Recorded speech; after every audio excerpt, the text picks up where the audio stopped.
I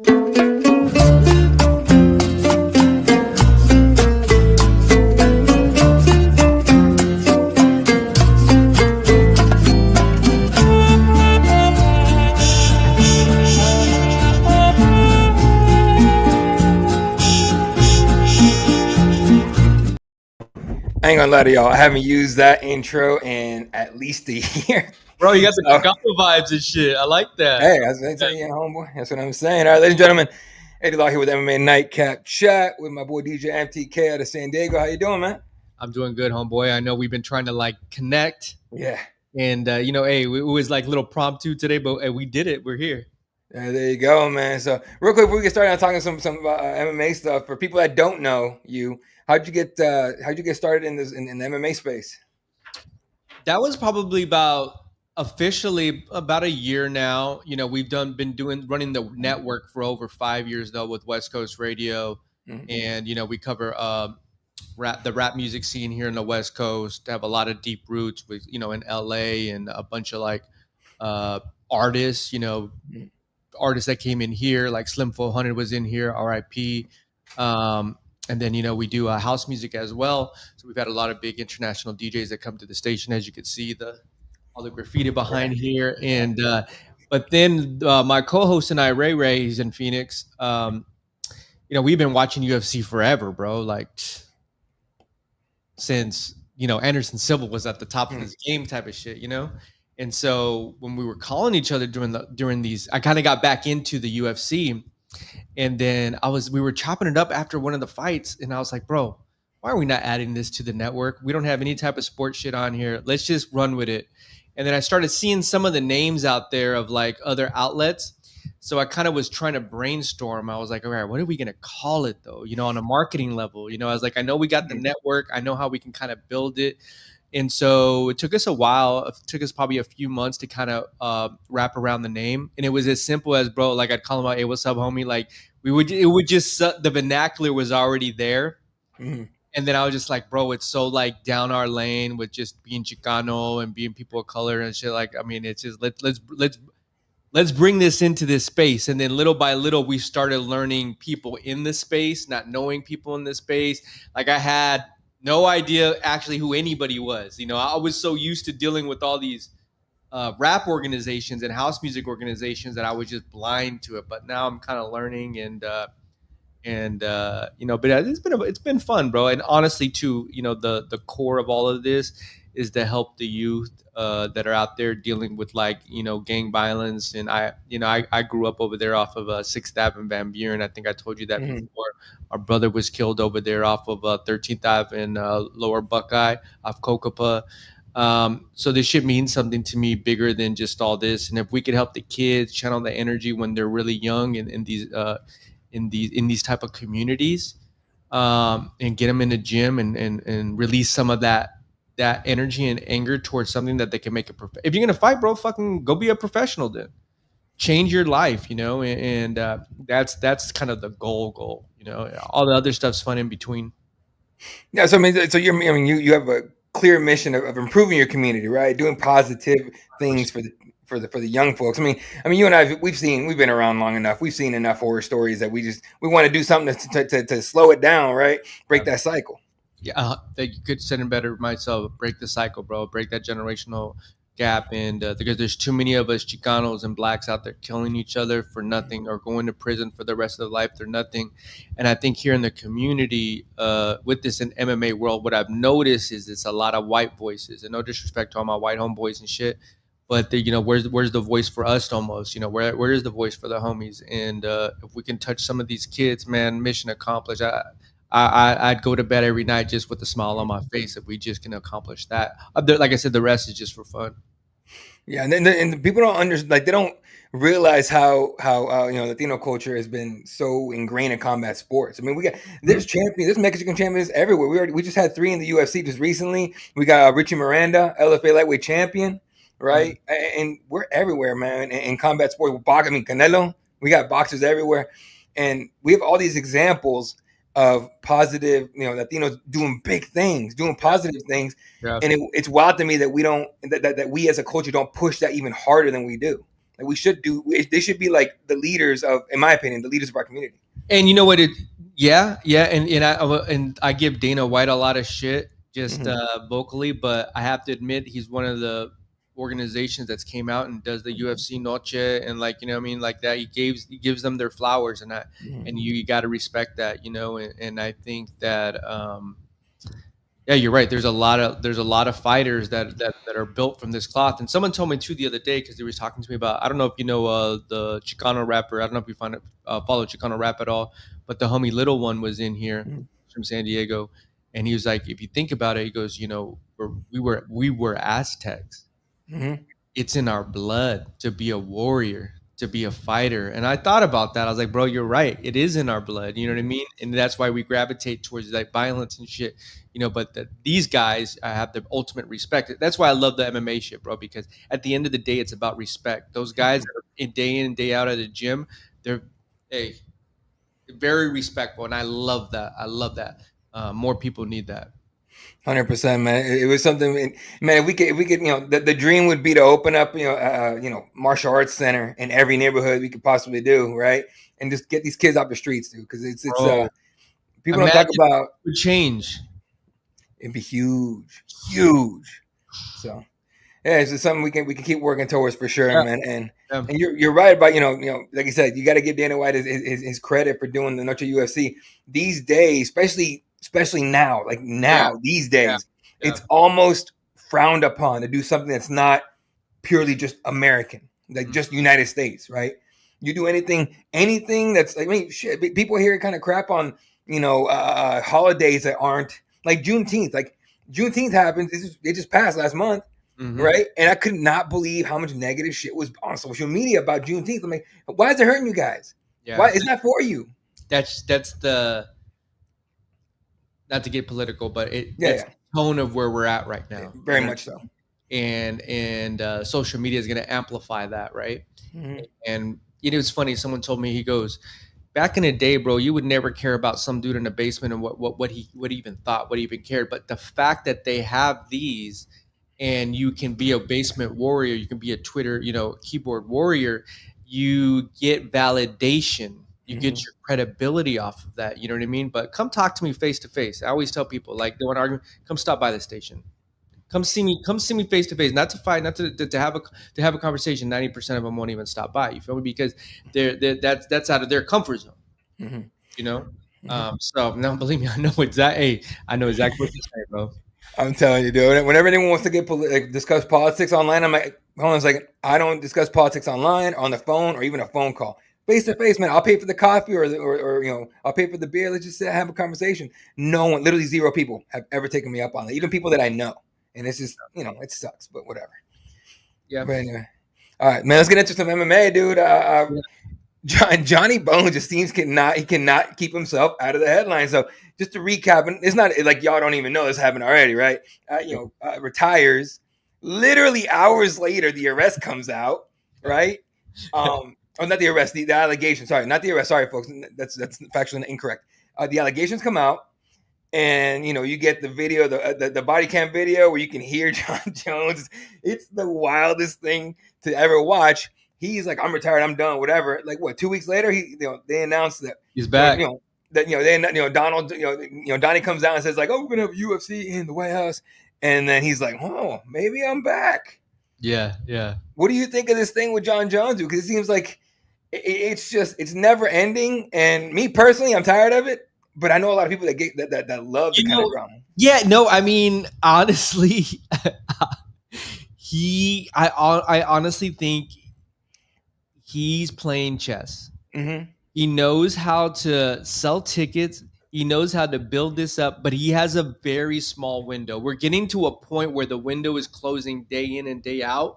And I think what happened with the law, I think it was one of those things where it's like, he knew eventually it was going to come to surface. He eventually was going to have to try to deal with it, right? In the public eye. right? He couldn't shove it under the rug to a point, and maybe now he knows that, hey, his attorney's telling him, like, dude, we're gonna go to court. This is what's gonna happen. It's coming up in a few weeks now. We're gonna be good. Like they've already set up a, you know what I mean? So he can kind of now already play the game and be like, hey, now I am back because I got that shit out of the way and not even to worry. But a lot of people say this, and I'm saying it too. John Jones' biggest enemy has always been John Jones. John Jones he may be the greatest of all time, but he could have really been the greatest of all time. All those years that he had to take off due to whatever else circumstance was going on in his life, he could have beat. I don't think did he beat Anderson Silva's record, or does Anderson Silva? I don't know. You know what I mean? Like he could have surpassed Anderson Silva. To me, was always the GOAT. He should have retired just a little bit earlier, but that win streak of so many title defenses. I mean, John Jones he would have shattered it if he would have just kept going. But he couldn't get in his own way, bro. The addictions, the alcohol, the drugs, all of the above. And I told somebody too, like, I live in a glass house. I can't judge. If you gave me millions of dollars, man, who knows what the fuck the news would have came out. So it's but it's interesting. It is. I'm here for it. And you know what? I am here for it though, bro. Dude, people forget he grew up in the public eye. He was a baby when he started this thing, right? He was the youngest UFC champion ever. And so if you think about it, he grew up in the public eye under all the scrutiny. I mean, he got scrutinized when he was a kid up until now. So, it makes sense like that he might have lost his mind a little bit. So I don't know, man. I mean, yeah. And evidently, that's that we see that across all forms of sports where people get, caught up in X, and Michael Irvin, we can go down the list, bro. A Ray Lewis, you know what I mean? We could just go down the list of people that have been somehow made a lot of bad mistakes. I think the thing with John Jones, though, bro, he's never really felt any consequences. So he's never really had to face any type of humility with it or any type of real, like, oh, shit. You know what I mean? Like like Mike Tyson, for example, he had to go to prison. He had to face some consequences, but he was built for that. But Tyson was already from the streets like that, So for him, he was like, fuck it. But John Jones has never had to be accountable. And so we're still seeing the results of it, bro. Like, it's a real problem. And it's ingrained in his personality now and his DNA. It's really, really weird to see. And then obviously we know about his brother Chandler, former Patriot, former Cardinal, former Raider. Like, suddenly 1 second he's on the Raiders playing and the offseason comes and suddenly we're hearing about mental health issues and they're sending Vegas PD to go check on him constantly. And now we don't even know where he is right now. He's just disappeared from the public eye, right? Yeah, that's another crazy story. But that goes to show you all these sports, right? Mm-hmm. We put these people on the pedestal and they make real life bad decisions. You know what I mean? Mm-hmm.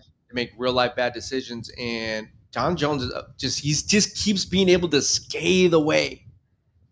You know what I mean? He just keeps on being able to like just slim by and like be able to like dodge one of the repercussions of it. Mm-hmm. So. It's wild to see people kind of like look up, talk about John Jones is the shit, he's awesome, all this stuff, and then they shit on LeBron James, for example. Like I always say, I'm like, people hating on LeBron. I'm like, dude, okay, I get it. Like, if you don't like him as a player, great. You don't like him as a person, cool. But like, you hating on him way more. Like, you hating on him a ton, and you're celebrating this dude who does all kinds of shit. Yeah. Meanwhile, LeBron does nothing but do positive stuff left and right. It's just weird to me. But humans are weird. Hey, Mother Teresa had haters. You feel me? So like, always gonna be somebody.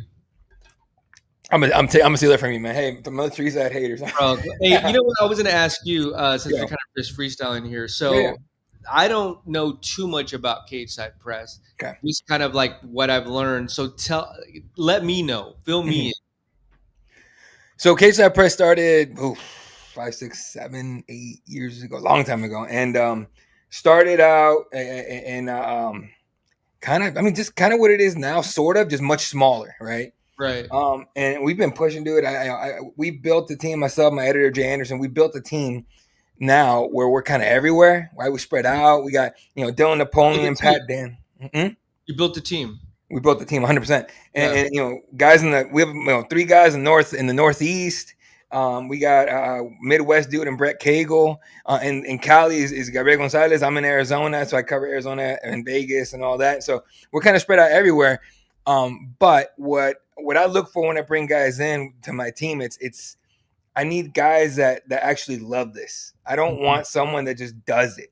I don't want someone. I mean, dude, you have no idea, man. My DMs are peppered, just like I wish I could screenshot and show it to you right now, but it's just a ton of unread DMs from people saying, like, "Hey, I'd like to get started, that sort of stuff." And I've made the mistake one time of hiring somebody who I should not have picked up, and it bit me in the ass. And I was shout out That's trial and error. That's trial and error, though. 100%. That comes with growing and understanding the process, because I can understand that this is what we've done is here building a team. You know what I mean? So I can relate to that. Yeah, and I gotta give a shout out to Coach Eric Nixick, dude, for being so graceful for that whole thing that happened. I'm not gonna go over it again because I've talked about it, like crazy. But I learned there, and so a lot of times you get people that just want to. I just want to, I want to get on the team and stuff. I'm like, all right, cool, all right, yeah, because I just want to cover UFC. And I'm like, my guy, we're not a UFC page, we're an MMA page. Right, we cover PFL, One, Ryzen, UFC, LFA. CFFC. We even do boxing every once in a while. Right now, we're doing a little bit of a PLN. I don't know if you heard of car jitsu and stuff like that. Like they do jiu-jitsu in the car. I talked to the dude that founded the whole PLN organization and everything. Yeah. And he's a character, first of all. Like, he's very much a character, but it's just, they try to find things, outside the MMA space. But anyway, in terms of cage side, so you founded it? No. My editor was one of those guys that founded it.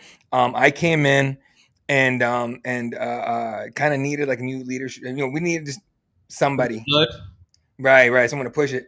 And so we've worked it out. I acquired it, and here we are doing. So I've been doing this for about 6 years or so. Okay, but you acquired it then? Yes, sir. Yes, sir. Right. Got you. Yes, sir. And then we were able to get UFC credentials, which is massive. I see that. Yeah. Huge for us. Yeah. Which is funny because people think you need credentials to cover the UFC. You really don't, dog. You really don't. It's a layer, right? But it's a layer. It's a layer, right? Like it's great to be able to send somebody, be able to go myself. Like I'm scheduled. I'm going to the UFC Chicago. I'm gonna cover that one. Drake Jesus Duplessis and Hamza Shmaev and all that. And but again, like, our team is, I kid you not, and people, I've actually gotten shit about this. I will put my team up against anybody's. That is not me being cocky. That is not me being a hater about anybody else. All right, I love MMA Junkie. Yeah. All right, fighting's cool. MMA Mania is cool. Low Kick, Sports Keto. All these guys, these outlets are great. I enjoy it. I enjoy their content. It's cool, right? But I am that damn confident. Hold on. But I am that damn confident that my guys are the best in the business, 100%. Because I get guys who love this, not just MMA, but the gig, journalism. All right, I do not pick up influencers. I do not. We're not an influencer page. We are like, if you go look at our stuff, other pages, and I'm not going to put their names out there because that's their business, but they have these little corners where they put in, like, and it was weird, but they put in like hottest female UFC fighters. I mean, cool, but we're not. That's not what we're about. We're not TMZ. We're not New York Post. Like, we're Cage Side Press. We literally give you the news straight up and down, clean.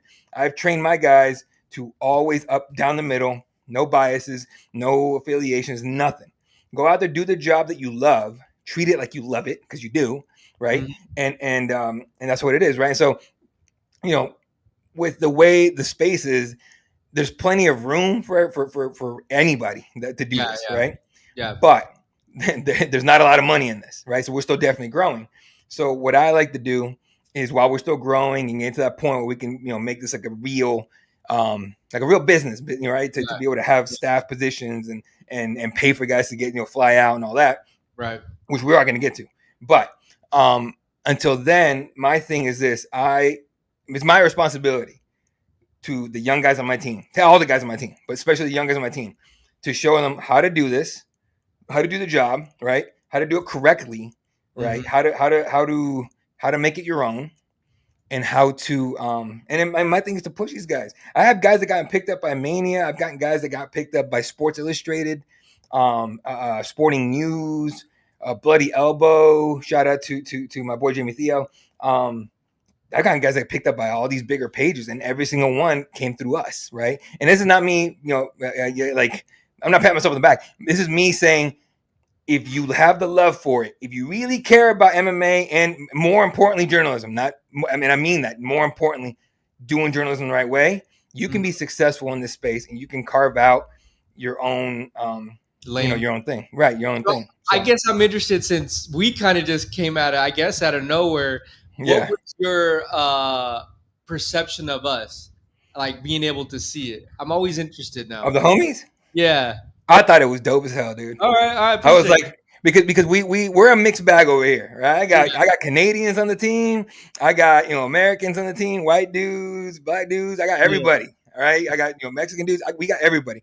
But to see someone kind of representing my community a little bit, I was like, all right, this is fucking different. I like that. Different. That was the goal too. That was the goal too. Here's the thing: different is good. People don't understand that. We don't have to be like Junkie. You don't have to be like us. You don't have to be like fighting like anybody else. You be you, and you carve out your own little space. You will get people to show up, and it's awesome to see. So I enjoy you guys' stuff, dude. Yeah, it's interesting too, because like there was a lot of like templates we took as examples to create what we did. For example, we had a Madden league, my co-host and I, Ray. So we used to run a community chat on GroupMe. Bro, it was just like fire, bro. Like especially after a game. So we took that model and we just did the same thing with the group chat. You know what I mean? And so we were able to kind of plug and play with that. And then what it was with me when we're doing West Coast Radio, I would see there's a lot of hood vloggers we follow. You know what I mean? Mm-hmm. And I remember there was this one dude. He was like he was a lifer, and he wasn't a lifer, but like he had got out, and he was telling his a prison story. Mm-hmm. And I had just watched Chael Sonnen, and I was like, bro, these are two people doing the same thing in different lanes, but one of them with the UFC means something more to me because I don't want to glorify that life anymore. Mm-hmm. And but Chael he's credible. He had an opinion. He's going to let you know. And and so it was like, I looked at both of those worlds and I was like, okay, this is where I'm gravitating with the UFC. And that goes back to like creating the homies and all that stuff. Mm-hmm. So but I do appreciate that. Yeah, no, dude, honestly, I enjoy different. And I forgot who asked Luke Thomas. Luke Thomas does his chat where he gets questions and all that. Yeah. And I think he still does it. But he had one where it's like, how do I make it in this space? And it's funny because it just like a month ago, I forgot to follow Chris something. I apologize, Chris. I watched your whole video. It was spot on accurate. But he said, basically, if people ask me to get into how to get into MMA media, I just say don't. And because it's difficult, dude. It's hard. Yeah. It's a hard space to be in because all of us and in this new era of human beings and mentality and culture, we all want that immediate success, gratification. Yeah. Immediate. It's always immediate, dude. We still have videos on KSAT that only get 100, maybe even less views sometimes, right? Mm-hmm. And then we get a good one. It's got 100,000 or whatever it is. We had one. This kid from I apologize. I forget the Indonesia. He's from Indonesia, right? And CFFC. Jake Noker, who is again another one of those guys that's dope at his job.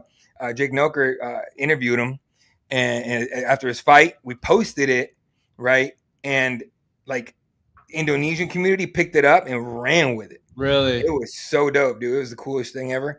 And so you find different things here and there, but if you're looking for that immediate return, mm-hmm. y'all ain't gonna happen. Right, yeah, but it's a long game.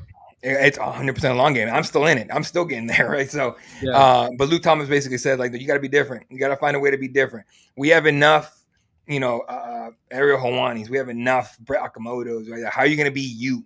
You got to be you. So that's what I tell my guys for sure, and that's what I enjoy about you guys. You guys are just being you, and it's different. And I can't help myself, bro. I can't help myself.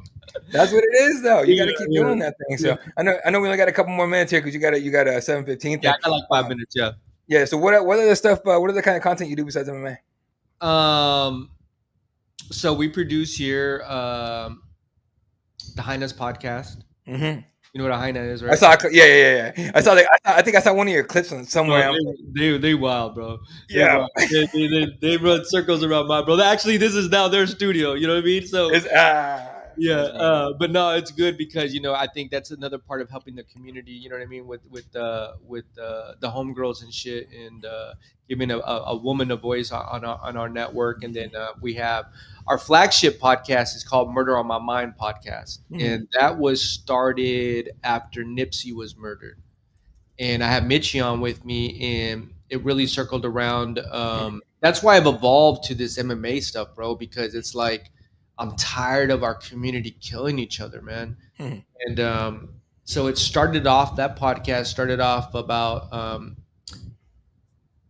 We were going to start doing about Tupac and going into deep of all the people that were murdered and then like another rapper would die. So we'd have to drop a new episode. And then it started evolving to like, man, how can we start creating change? Like, how can we start, telling these people like, hey, you're getting sucked into the poison. And I'm a result of it too. You know what I mean? Like it took me a while to get out of it. I glorified it. But then we used to do events as well, and so we got a lot of deep roots within the rap music community here in San Diego. And if you talk about music, bro, I look at how you look at fighting. If you're an artist, and I share this with them all the time, you need your cover art, you need your producer, you need your videographer, and you need to start running promos on IG and fucking everything. Almost like a fighter. Hey, you better get jujitsu. You better team better, but you know what I mean? A wrestler. It's so interesting. Like I said, it's just so interesting me coming into this world, into this MMA world. I had no like opinions on nothing. Like I literally just did. I had no. You couldn't tell me one thing one way or another. I started seeing some things like I'm like, oh, no, I don't agree with that. I wouldn't fuck with that. You know what I mean? I do agree with this. Like Crazy Kev is a good example. When I first started seeing who he was, we tried to work with him, but then I saw little by little who you really are. You can only do that for so long with me. Right? I see it too many. I've seen it straight in my face with too many gangsters and shit. You know what I mean?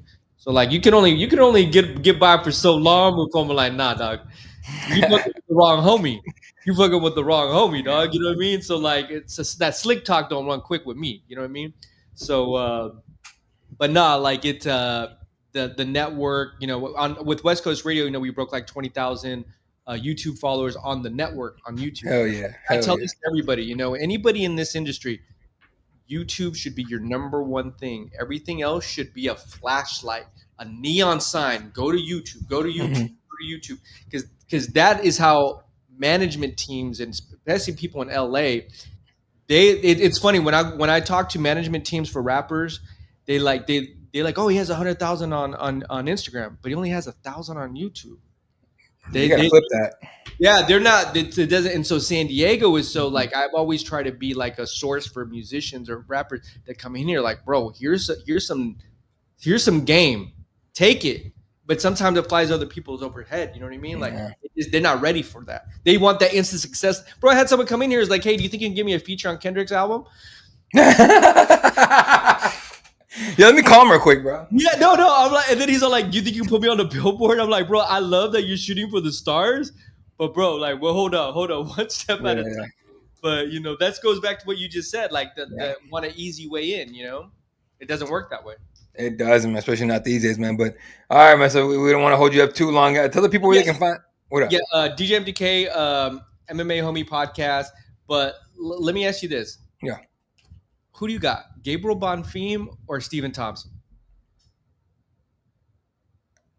Bonfim, bro, it's a setup. I'm telling everybody. Hey, so look at now that we kind of get to know each other, welterweight division, I could almost talk about it like at the back of my hand. I've been so committed to this division for the past 2 years. So to me, it goes like this. 16, I'm going to give to Randy Brown. I was going to give it to Brian Battle, but it looks like he's moving up. Yeah. I'm going to have to go 17, Gabriel Bonfim. He beats Stephen Thompson. He gets in that top 15. Oh, yeah. Randy Brown's now on the outside looking in, right? He's now dying to get in there. 18, I may put Mike Malott right there at that spot. He's got back in the win column.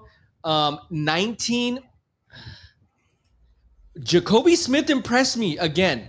He may be in that top 20 conversation. And then I got Renat kind of sitting right there as well. Right. But then it's interesting because then I can talk about the 20 to 25 guys. Like Brian Battle should be in there, but I don't know what he's doing because he beat Randy Brown. So he's just all he needed was one more fight to get him into the top 15. So now we circle back around Gabriel Bonfim. He got a really good submission. I know he's 17-1. So I'm like, bro, he gets this, bro. That welterweight is gonna be crazy stacked, bro. It's crazy. It's crazy. And then with the new champ and all that, and you still got the old guard up top. It's a wild one. But hey, man, next time let's plan this out. Let's give us a good hour and shit. So do you usually go on Tuesdays? Because I usually have a 30-minute space on Tuesdays, like right before 7. No, usually I'm at jiu-jitsu right now, but I went early. But I do Mondays at 5:30 sometimes, and then usually Monday's a good chance. I'm either doing the podcast with my brother Fred, or I'm free. Otherwise, on Wednesday at 5, I have one with Brett Cagle called the Combat Connection, and then Thursday and Friday are pretty open. So we'll work something out. We'll figure something out here. I mean, maybe the 30-minute window is gonna be the way to go. We'll see. All right. But thanks for having me on, man. Shout out to all the homies. Shout out to Cage Side Press. I appreciate it, Eddie. All right, y'all. Do our usual outro. Y'all have a good one. Enjoy San Diego, my guy. Catch you next time.